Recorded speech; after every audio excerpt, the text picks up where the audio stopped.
Noong una, tahimik lang ang bayan ng San Roque. Malayo sa siyudad, puro bundok, puno, at palayan ang paligid. Kapag gabi, tanging huni ng kuliglig at haging malamig ang maririnig. Pero sa likod ng katahimikan na iyon, may mga lihim na pilit itinatago ng mga matatanda. Lihim na kinasanayan na lang ng mga tao at lihim na unti-unting binubuksan ng dalawang magkapatid na estudyante na hindi nila alam, magbabago ng buong buhay nila. Si Adrian, 16 na taong gulang, ay panganay sa kanilang dalawa. Tahimik, matalino, pero may lungkot sa mga mata. Simula nang mamatay ang kanilang ina sa sakit, parang nawalan na siya ng saysay sa buhay. Ang ama nila ay minsang umalis para magtrabaho sa Maynila pero hindi na muling bumalik. Kaya't si Adrian na ang tumeyong magulang sa nakababata niyang kapatid na si Leah, 12 anyos at masayahin. Magkasama silang pumapasok sa pampublikong paaralan sa bayan, naglalakad ng halos 3 kilometro araw-araw.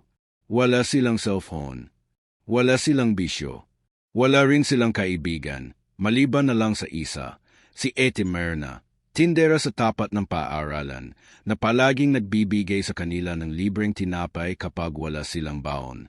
Pero nitong huling linggo, napapansin ni Adrian na may kakaibang nangyayari. Tuwing madaling araw, may naririnig siyang kaluskos sa bubong. Akala niya pusa. Pero nang tignan niya, wala naman. Kinabukasan, nakita niya may mga gasgas ang kahoy sa may bintana nila, para bang may matutulis na kuko na pilit sumusungkit mula sa labas. Hindi niya agad pinansin. Baka daga lang o unggoy mula sa gubat. Pero nang gabing sumunod, nakita niya si Leah na nakatayo sa dilim, sa may pintuan, nakatingin sa labas na parang hipnotisado. Leah, mahinang tanong ni Adrian. Hindi siya sumagot. Nanatiling nakatayo. Nang hilahin niya sa braso, doon lang parang natauhan. Anong ginagawa mo dito? Tanong niya. May bumubulong, sagot ni Leah. Babaeng umiyak. Sabi niya, halika, halika. Napakapit si Adrian sa kapatid. Hindi niya alam kung nananaginip lang ito, pero gabi-gabi na itong naulit. At bawat umaga, mas lalong nanlalalim ang mga mata ni Leah. Mas naging matamlay. Parang unti-unting nawawala sa sarili. Nagsimulang magtanong-tanong si Adrian sa mga kapitbahay. Tahimik ang mga matatanda. Parang takot magsalita. Pero isang matandang babae, si Lola Maring, ang lumapit sa kanya habang nag-iigib siya. May dugo kayong minana, mahinang sabi nito. May lahi kayong hindi dapat gisingin. Hindi niya maintindihan ang ibig sabihin. Nang tanungin pa niya, tanging ito lang ang sinabi ng matanda bago lumayo. Ag may bumubulong sa dilim, huwag mong sagutin. Kahit kapatid mo pa, yan. Hindi na siya nakatulog ng gabing yon. Binantayan niya si Leah. At muli, nakita niyang bumangon ito, pumikit, at nagsalita ng mga salitang hindi niya maintindihan. Hindi ito wikang Tagalog, parang matandang dialekto o bulong. Kinabukasan, kinausap niya si Ate Myrna. Doon niya nalaman ang kwento ng nanay nila na ayon sa balita noon, hindi basta sakit ang ikinamatay nito. Isang gabi raw, nahuli itong nakatayo sa gitna ng palayan, duguan ang damit at may hawak na piraso ng laman ng hayop. Nilihim ito ng mga kamag-anak, dinala sa albularyo, at matapos ang 3 araw na pagkakakulong sa sariling silid, pumanaw ang ina nila. Tumigil sa usapan ang mga tao mula noon. Adrian, ani Ate Myrna, baka hindi mo lang alam may sumpa ang lahi niyo. Anong sumpa? May lahing aswang ang ina mo. Natahimik si Adrian. Hindi siya makapaniwala. Pero may kung anong lamig na dumaan sa batok niya. Naalala niya ang mga gasgas sa bintana, ang kaluskos sa bubong, ang mga bulong, at ang pagbabago sa kilos ni Leah. Bakit ngayon lang ito lumalabas? Tanong niya. Pag dumarating ang 13 kaarawan, doon nagsisimula ang pagising, sagot ni Ate Myrna. Magsiselebrate ng birthday si Leah sa susunod na linggo. Sinubukan ni Adrian na iwasan ang takot. Double bantay siya sa kapatid. Hindi na siya natutulog sa gabi. Lagi siyang may dalang asin, bawang at itok. hindi para manakot, kundi para maghanda kung sakaling may tutuong panganib. Pero isang gabi, habang nasa bubong siya ng bahay nila at nagbabante, narinig niya ulit ang kaluskos. Mula sa itaas ng punong mangga, may humahagikik. Dahan-dahan siyang tumingin. Isang babae, nakasuot ng puting damit, may mahabang buhok at nanlilisik na mga mata, nakaupo sa sanga, nakatingin sa kanya.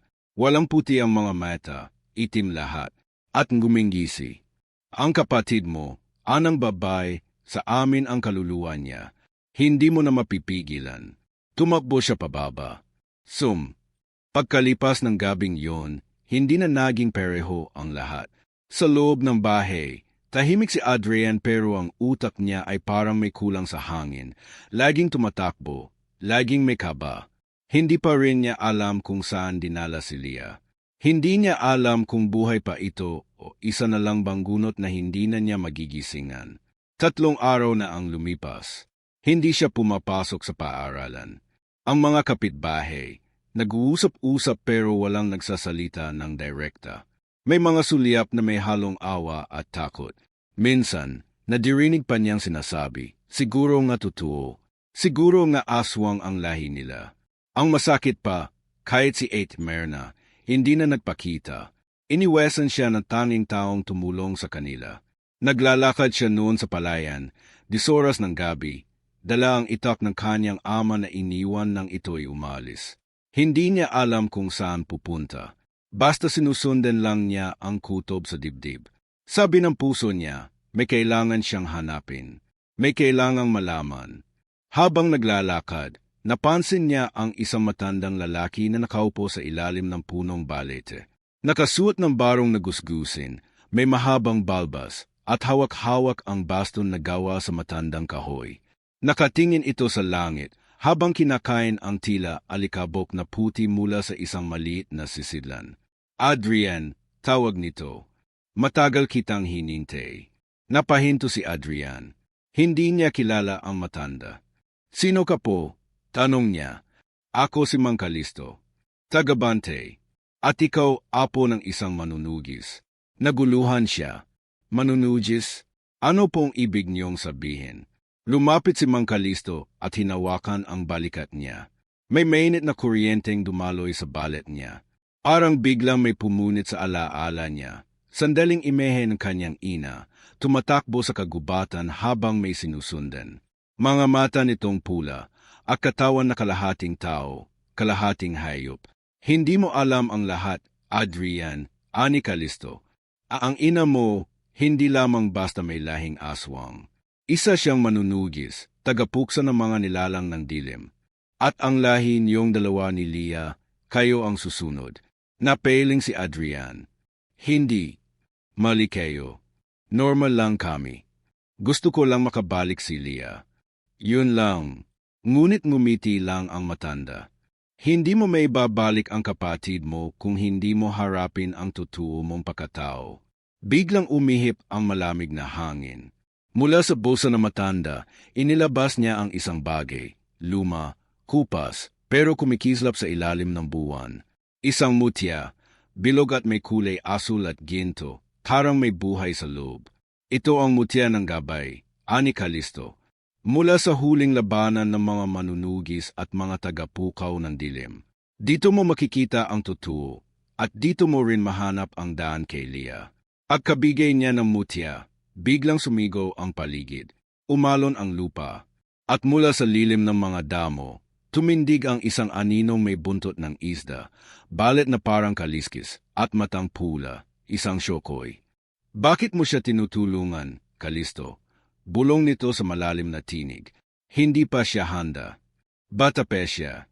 Wala na tayong oras, sagot na matanda. Ang pusong itim ay gumagalaw na. Napaetra si Adrian. Anong pusong itim? Isang makapangyarihang aswang na nakakulong sa ilalim ng bundok banoy. Siya ang kumuha kay Leah. At kapag dumating ang 13 gabi ng pagdadala, tuluyan na siyang magiging kasangkapan ng dilim. Ikaw lang ang makakabasag ng sumpa. Hindi makapaniwala si Adrian. Lahat ng sinabi sa kanya ay tila alamat lang noon. Erong ngayon narito sa harapan niya, isang syokoy na tagapagbante, isang matandang albularyo, at isang mutiyang may sariling liwanag. At ang sarili niyang laman at dugo, isa palang manunugis. Hindi ko kaya to, bulong niya. Hindi ako kagaya ng ina ko. Ang ina mo'y pinilit ding mamili. At sa huli, pinili niyang lumaban, ani Kalisto. Kaya ngayon, ikaw ang kailangan. Mula noon, nagsimula ang pagsasanay ni Adrian sa ilalim ni Kalisto. Ipinakita sa kanya kung paanong gamitin ang mutya bilang panangga at pangtuklas. Ipinakita rin sa kanya ang aklat ng mga anino, isang lumang librong isinulat ng mga unang manunugis, kung saan nakasad ang mga pangalan at anyo ng nilalang sa dilim. May mga orasyon, dasal, at panalangin para proteksyon. Pero sa kabila ng lahat, may bahaging ayaw tanggapin ni Adrian ang kanyang kapalaran. Hindi niya ginusto ito. Hindi siya handa. Hindi niya alam kung ang laban ay may kahihinatnan. Isang gabi habang nag-iensayo siya ng dasal para sa pambalot, napahinto siya. Tumulo ang pawis sa noo niya. At mula sa sulok ng kagubatan, isang tinig ang narinig niya. Kuya, boses ni Leah. Napaluhod siya. Leah, kuya, huwag ka nang sumunod, masaya na ako dito. Hindi mo ako kayang iligtas. At muli, nawala ang tinig. Tumayo si Adrian. Hawak ang mutya. Puno ng luha ang mga meta. Sa dibdib niya, may puwersang humahati sa katotohanan at takot. At sa malayo, sa ilalim ng buwan, may anyong anino na gumagapang sa lupa, patungo sa kanya. Ang gabi ay lalong lumalamig, at ang dilim ay unti-unti nang gumigising. Hindi na alam ni Adrian kung alin sa mga nararamdaman niya ang totoo, takot, galit o lungkot. Simula nang mawala si Leah, parang wala ng kulay ang bawat araw. Kahit may kasamang albularyong tulad ni Mang Kalisto, kahit hawak niya ang mutya na sinasabing makapangyarihan, pakiramdam niya ay wala siyang silbi. Wala siyang muwang sa mahika. Wala siyang karanasan sa pakikipaglaban. At higit sa lahat, wala na siyang pamilya. Gabi-gabi, habang nagsasanay siya, paulit-ulit niyang naririnig sa utak ang sinabi ng ama noong huli nila itong nakita, mahigit 3 taon na ang nakaraan. Walang silbi ang pagiging matapang kung takot kang mawalan. Hindi mo kayang protektahan ang kahit sino. Umalis ang kanilang ama isang araw matapos masunog ang likod ng kanilang bahay. Isang sunog na misteryosong lumamon sa lahat ng laruan ni Leah at ilang lumang gamit ng kanilang ina. Walang investigation. Walang paliwanag. Umalis ang ama na parang may tinatakasan at hindi na bumalik. Gayong si Adrian na lang ang natira. Ang sakit ng abandonment ay lumalim pa. Lalo't ngayon, pakiramdam niya, isa siyang pagkatalo. Habang naglalakad siya pauwi mula sa ensayo, naramdaman niyang may sumusunod sa kanya sa gilid ng kakahuyan. Tahimik ang paligid, pero ramdam niya ang bigat ng tingin mula sa dilim. Kalisto, tawag niya pero walang sumagot. Binilisan niya ang hakbang. Hanggang sa narinig niya ang putok ng sanga sa likod. Tumigil siya, dahan-dahang lumingon. Wala. Pero pagharap niya muli, isang aninong mabilis ang dumopo sa kanya mula sa taas ng punong akesya. Tinamaan siya sa balikat. Napasigaw siya sa sakit. Isang nilalang na tila kalahating uwak, kalahating tao, may pakpak na parang tela ng kadiliman, at matang mapula, ang lumipad paikot sa kanya. Tagpasok. Isa sa mga tagasundo ng mga nawawala sa gabi.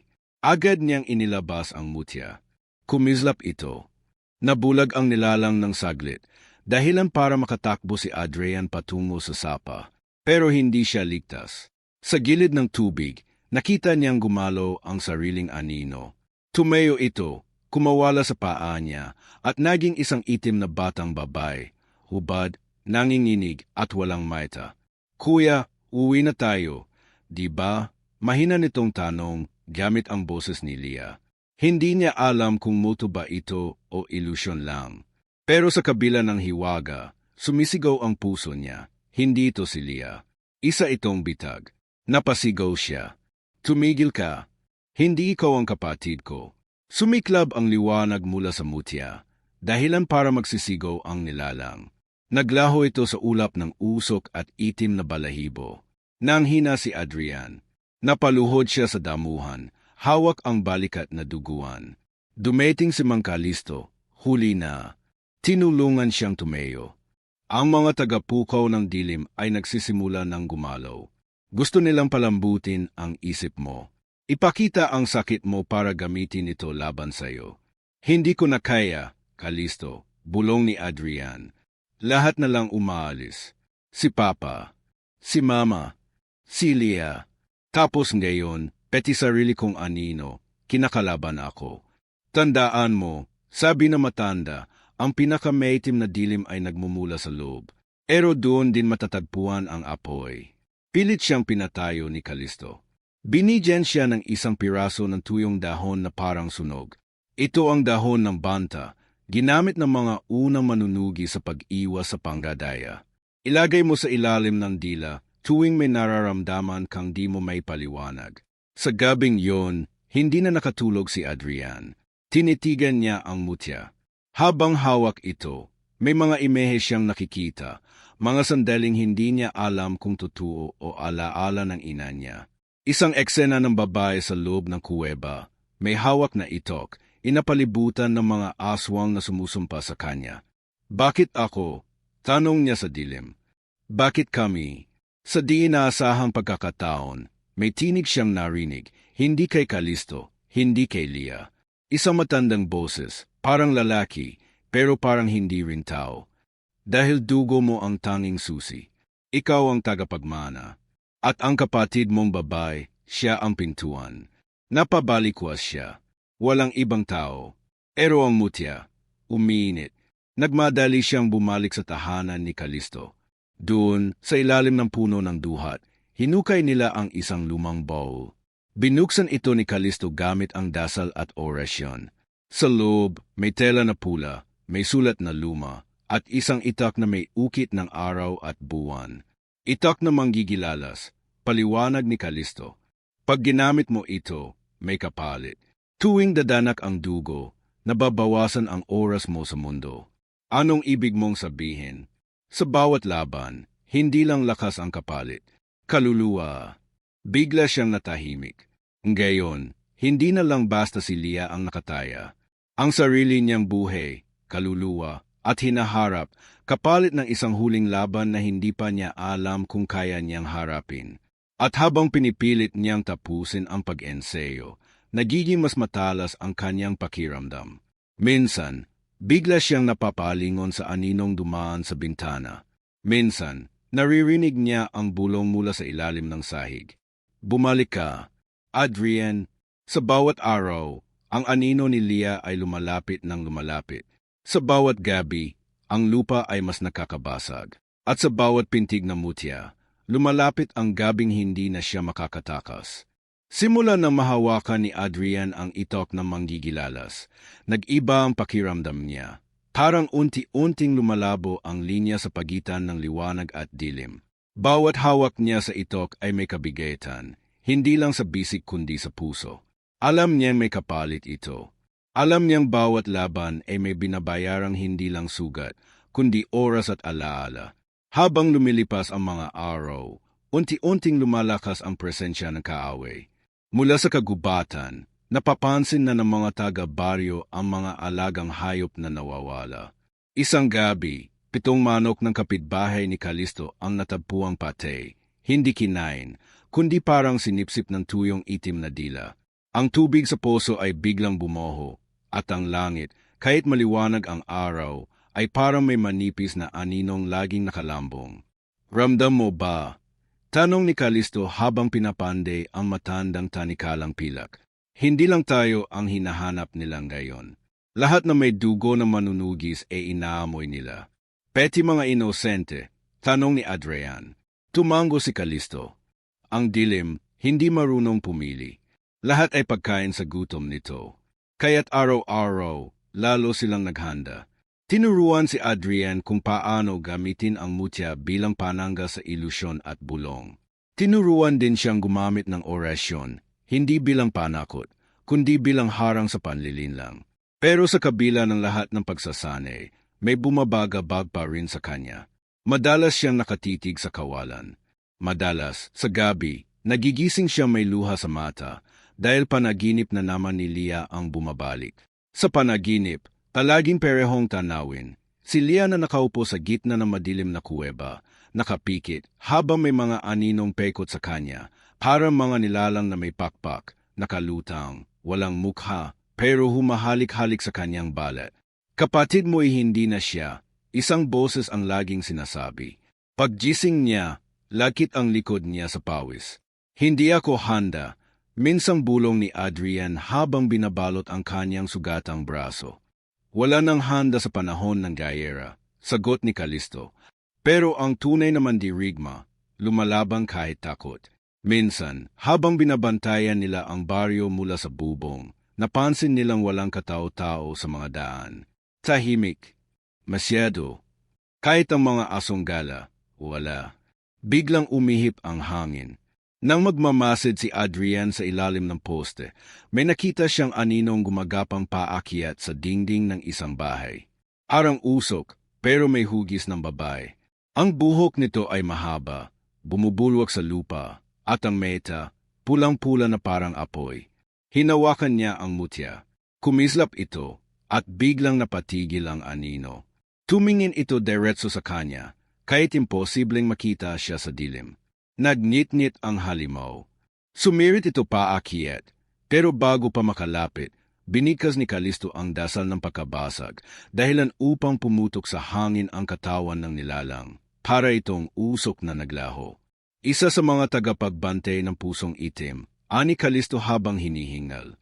Nagsusugo na siya ng mga aninong paniktik. Alam na niyang papalapit ka. Paano nila nalalaman ang galaw ko? Tanong ni Adrian. Hindi nila kailangan makita ka. Basta't may takot sa puso mo, naamoy nila yon. Napakagat-labi si Adrian. Ano ba matutong huwag matakot kung ang buong pagkatao mo ay punong-puno na ng lama? Hindi na rin sila nakakatulog na maayos. Si Kalisto, palaging may orasyon sa labi. Si Adrian, palaging may hawak na itok. Sa paligid ng kubo, naglagay sila ng asin, abo, at sanga ng bawang. Pero kahit iyon, unti-unting nawawalan ng bisa.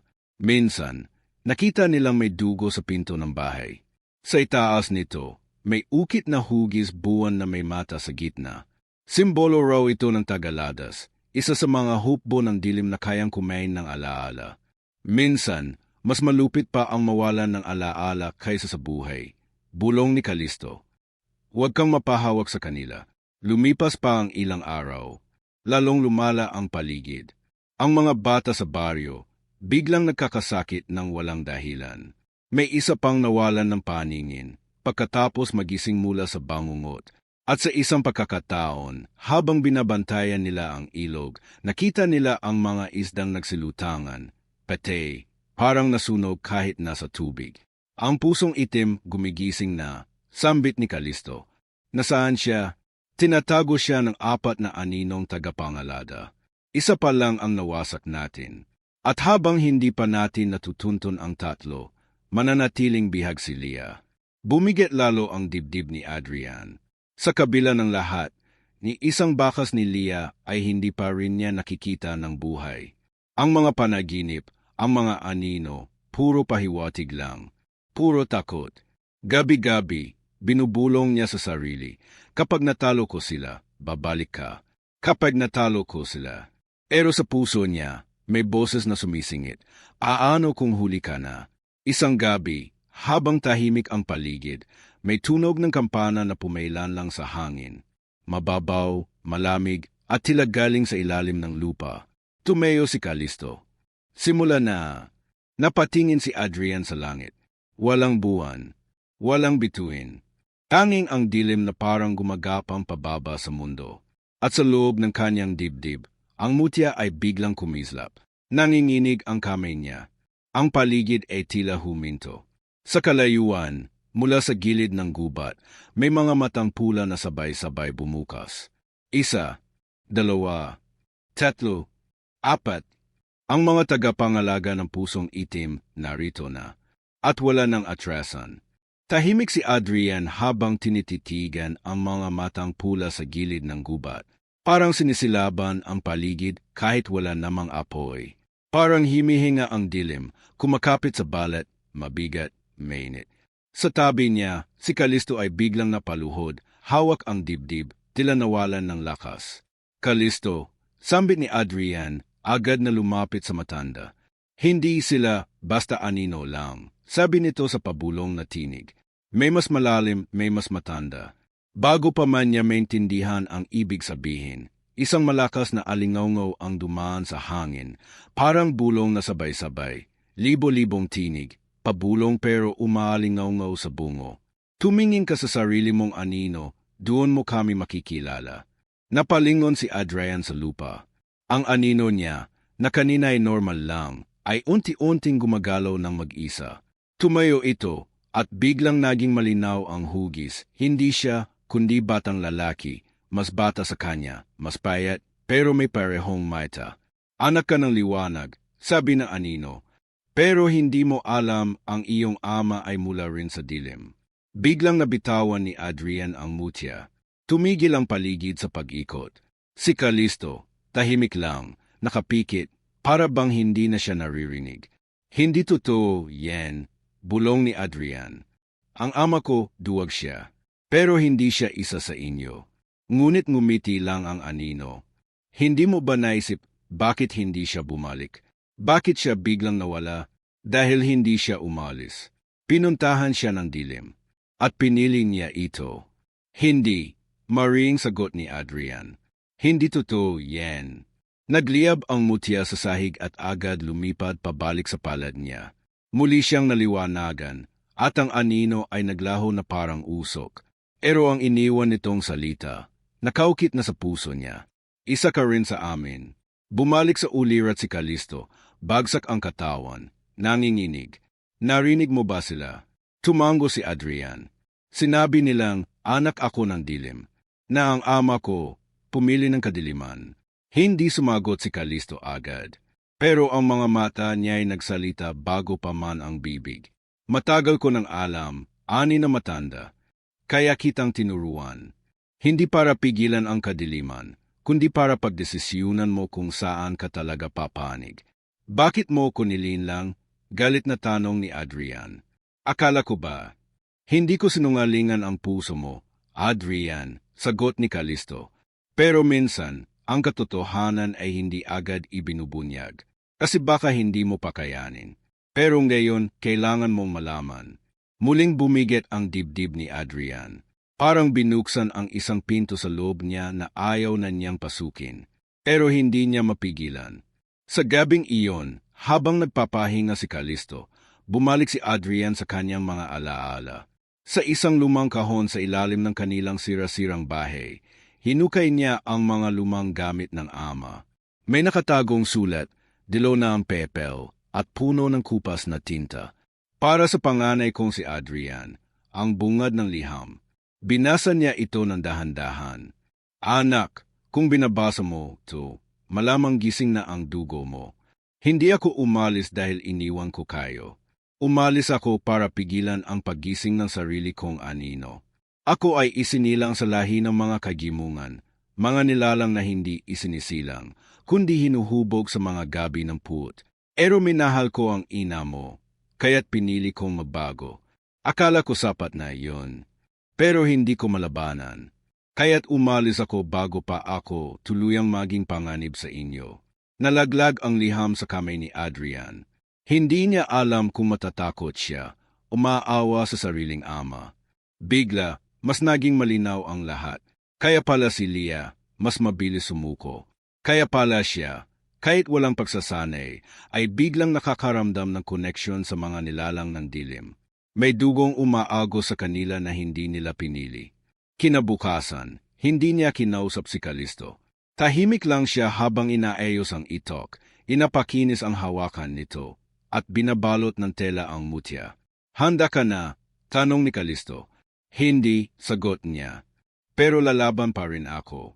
Naglakad sila patungo sa gulod, sa mismong pampang ng kuweba ng Sinalab, isa sa mga lugar na pinagbabawalang lapitan kahit na matatapang.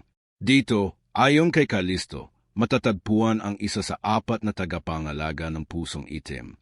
Paglapit nila, biglang lumamig ang hangin. Lumulutang sa paligid ang mga abo at may halimuyak ng nasusunog na balat.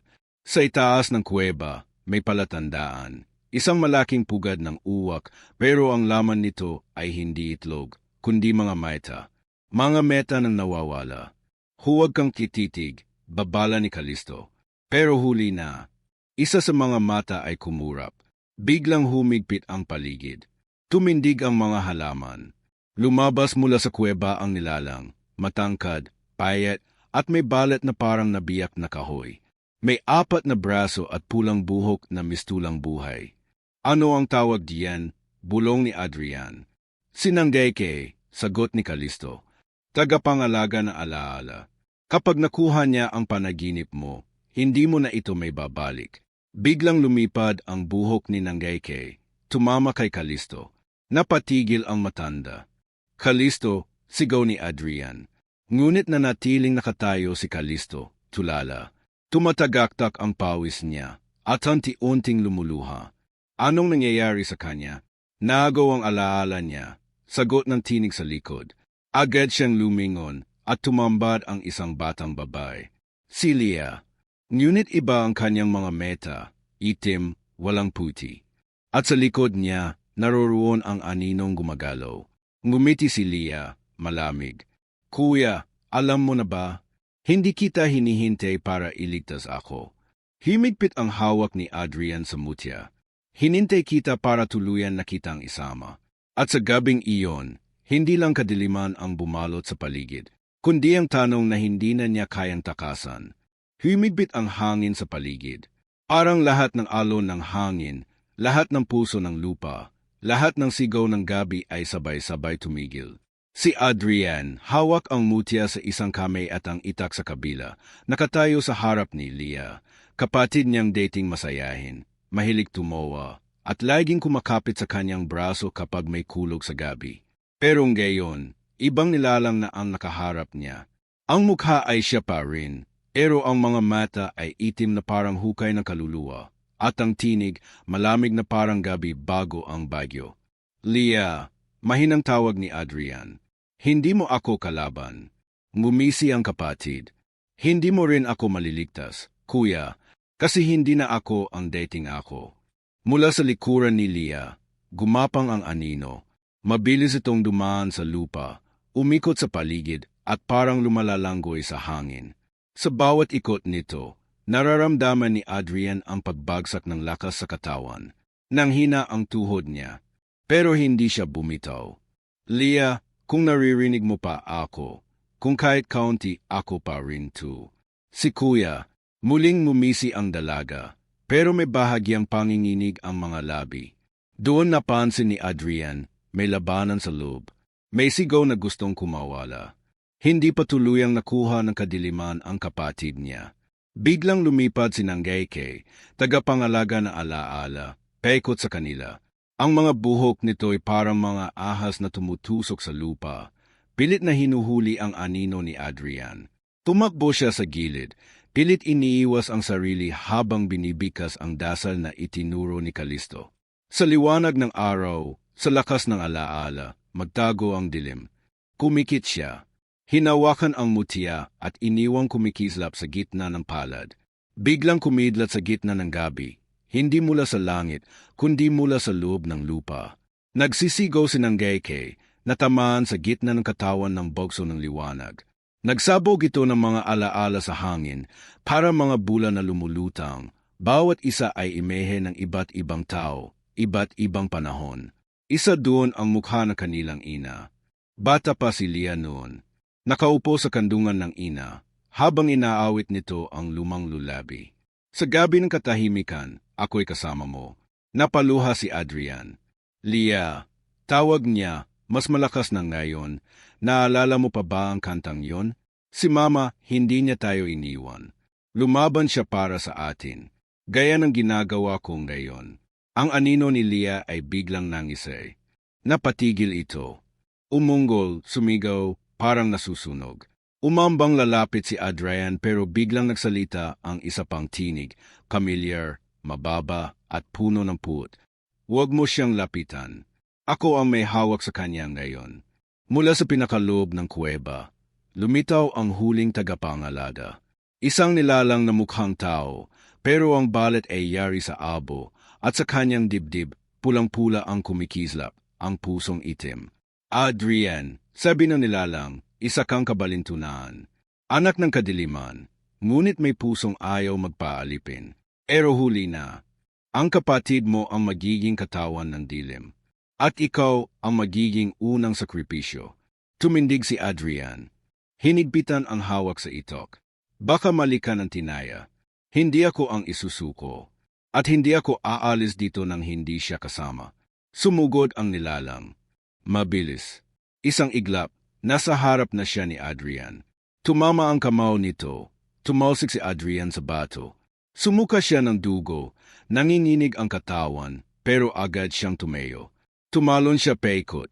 Tumama ang itak sa balikat ng halimaw. Pero imbis na dumugo, parang bakal lang na may lumang gasgas ang epekto. Hindi mo ko matatalo sa dahas, sabi ng halimaw. Kailangan mong sumuko. Ngunit hindi ang itok ang tunay na sandata ni Adrian. Sa gitna ng kanilang laban, hinagis niya ang mutya kay Leah. Leah, sigaw niya. Alam kong nandiyan ka pa. Nahulog ang mutya sa paanan ng kapatid. Saglit itong napatigil. Parang huminto ang oras. At unti-unting, ang mutya ay kumislap. Lumulutang ito paakyat, dumampi sa dibdib ni Leah at bigla siyang napasigaw. Isang sigaw na masakit. Hindi dahil sa sakit ng katawan, kundi dahil sa gulo ng loob. Umalingaw-ngaw ito sa kuweba. Tumigil sa pag-atik ang halimaw. Mama, bulong ni Leah. Tumulo ang luha sa mga mata niya. Unang beses na nakita ni Adrian sa mga araw ng kadiliman. Dahan-dahang naglaho ang itim sa mata niya at muling lumitaw ang puti. Kuya, tumayo si Adrian. Nilapitan ang kapatid habang ang pusong itim ay nagsimulang manginig. Hindi pa huli ang lahat, bulong niya. Hindi kanila pag-aari. Ngunit sa huling hakbang niya, lumipad ang nilalang patungo sa kanila. Hawak ang apoy mula sa kanyang puso, sabay sigaw ng orasyon ng pagiganti. Tatama sana ito kay Leah. Mabilis na itinulak ni Adrian ang kapatid. Tinanggap niya ang atik. Napahandusay siya sa lupa, sugatan, nanginginig ang buong katawan. Lumalabas ang dugo sa gilid ng kanyang bibig. Kuya, sigaw ni Leah, ngayon ay ganap ng gising, nakaluhod sa tabi niya. Buhay ka, yun lang ang mahalaga, bulong ni Adrian, mahina na ang boses. Ngunit sa huling sandali, habang papikit na si Adrian, sumilay ang kakaibang liwanag mula sa kanyang dibdib. Umiinit ang mutya sa loob ng katawan niya. Tumasok ito sa kanya. At bigla, ang paligid ay nayanig. Napaetras ang nilalang. Sumisigaw. Hindi pwede. Hindi siya dapat maging sisidlan ng liwanag. Tumayo si Adrian, sugatan, duguan, pero buhay. Ang balat niya ay tila nilalamo ng liwanag at dilim sa parehong oras. Isang hiyaw ng lakas ang kumawala sa kanya. Isang liwanag ang sumabog sa buong kuweba. At pagbalik ng katahimikan, si Adrian at Leah ay makatabing nakaluhod. Walang bakas ng halimaw. Walang pulang puso. Walang anino. Pero sa gilid ng kuweba, sa pinakaitim na sulok, may naiwan. Isang meta. Isang pulang meta. Nakatingin pa rin sa kanila. At sa loob ng katahimikan, isang tanong ang bumalot kay Adrian habang yakap ang kapatid. Umaga na. Sa wakas, tumatak na ang sinag ng araw sa bungad ng kuweba. Para bang isang mahabang bangungot ang napawi. Pero iniwan nitong sugatan ang katawan at kaluluwa nina Adrian at Leah. Tahimik ang paligid, pero ang puso ni Adrian ay puno ng tunog, ibok ng takot, kirot ng alaala at bahagyang pag-asa. Hawak pa rin niya si Leah, nakayakap sa kanya. Pareho silang pawisan, maputik at laspag. Pero buhay. At sa mundong ginagalaw nila, ang mabuhay ay isa ng tagumpay. Kuya, bulong ni Leah, mahina pero buo. Totoo ba ito? Tapos na. Hindi agad nakasagot si Adrian. Tumingala siya sa kisem ng kuweba, kung saan minsan nakubli ang halimaw, kung saan minsan silang ginapos ng dilim. At doon, isang saglit ng katahimikan ang lumipas. Naramdaman niya ang ihip ng hangin na para bang ginawaran siya ng sagot. Hindi ko alam kung tapos na, sagot niya, pero buhay tayo. At malaya ka na. Napahigbi si Leah. Hindi dahil sa takot, kundi dahil sa bigat ng lahat ng kanyang naalala. Ang lahat ng muntik na mawala sa kanya. Tumulo ang luha niya sa balikat ni Adrian. Mahigpit siyang yumakap, parang bata na nawalan ng laruan, at ngayon ay muling niyayakap ang kanyang mundo. Nang makalabas sila sa kuweba, sinalubong sila ni Kalisto, ang matandang albularyo na siyang nagbigay sa kanila ng daan, ng mutya, at ng sagot. Nakahawak siya sa kanyang tungkod, at bagamat tila mas tumanda pa sa huling pagkikita, may ngiti sa kanyang mga mata. Hindi lahat ng sugat ay kailangang gamutin, sabi niya habang tinutulungan silang tumayo. May mga sugat na kailangan lang yakapin, para hindi na muling masaktan. Tumango si Adrian. Nakita namin ang totoo, Lolo. Ang dilim, hindi laging halimaw sa labas. Minsan, nasa loob. Pero sa loob din nanggagaling ang liwanag, sagot ni Kalisto. At yun ang hindi kayang sakupin ng kahit anong aswang. Ilang araw silang nanatili sa lumang bahay sa paanan ng bundok, nagpapagaling, tahimik, at iniisip ang mga nangyari. Sa mga panaginip ni Adrian, bumabalik ang mga mata ng halimaw, ang tinig ng kanilang ina, ang pagyakap ni Leah. Pero ngayon, hindi na ito kabisera ng takot. Isa na itong paalala. Sa isang gabi, habang pinagmamasdan nila ang mga bituin, tahimik na nagtanong si Leah, Kuya, paano kung bumalik sila? Saglit siyang tumingin sa langit si Adrian bago sumagot. Baka nga bumalik sila. Baka sa ibang anyo. Baka hindi na sila aswang, kundi mga taong walang malasakit, mga pangarap na pinapatay ng takot, o mga alaala na gusto tayong kainin. Pero hindi na tayo magpapakain. Kasi alam na natin, hindi tayo mag-isa. Sa pagbabalik nila sa bayan, maraming tanong, maraming bulong. May mga nagsabing nawawala sila sa kabundukan. May mga nakakita raw ng apoy mula sa kuweba, ng mga aninong naglalaban. Pero wala silang sinabi. Hindi dahil sa takot, kundi dahil alam nilang hindi lahat ay handang tumanggap ng katotohanan. Bumalik si Adrian sa kolehiyo, tahimik, mas seryoso, pero mas buo. Si Leah naman ay muling nag-aral, pero sa bagong paaralan. Sa tuwing magkasama sila, may mga saglit ng katahimikan, pero hindi ito awkward. Isa itong katahimikang puno ng unawaan. Ang mutya, nasa isang kahon, nakalagay sa ilalim ng kama ni Adrian. Minsan, kumikislap ito sa gabi, isang paalala na hindi pa tapos ang lahat, pero ngayon ay may tagapangalaga na. At sa huling gabi ng tag-init, bumalik silang muli sa paanan ng bundok, kasama si Kalisto. Dito, inilagay nila ang isang maliit na bato sa gilid ng kuweba, may ukit. Sa liwanag ng pagkakapatid, natutunaw ang kahit anong kadiliman. Tahimik silang nanalangin. Si Adrian, hawak pa rin ang bigat ng lahat ng nangyari. Hindi niya makakalimutan ang pakiramdam na mamatay at muling mabuhay, ang panandaliang naisip niyang mawala si Leah, ang takot, ang galit, ang sakripisyo. Pero sa puso niya, isang bagay ang nananatili. Hindi siya pinili dahil malakas siya. Inili siya dahil marunong siyang magmahal kahit sa gitna ng kadiliman. At sa huli, yon ang tunay na sandata. Kaya habang umuulan na mahihinang bituin sa langit, habang humihimig ang hangin ng bagong umaga, habang tahimik na lumalakad pabalik sa bayan ang dalawang magkapatid, naisip ni Adrian ang isang bagay.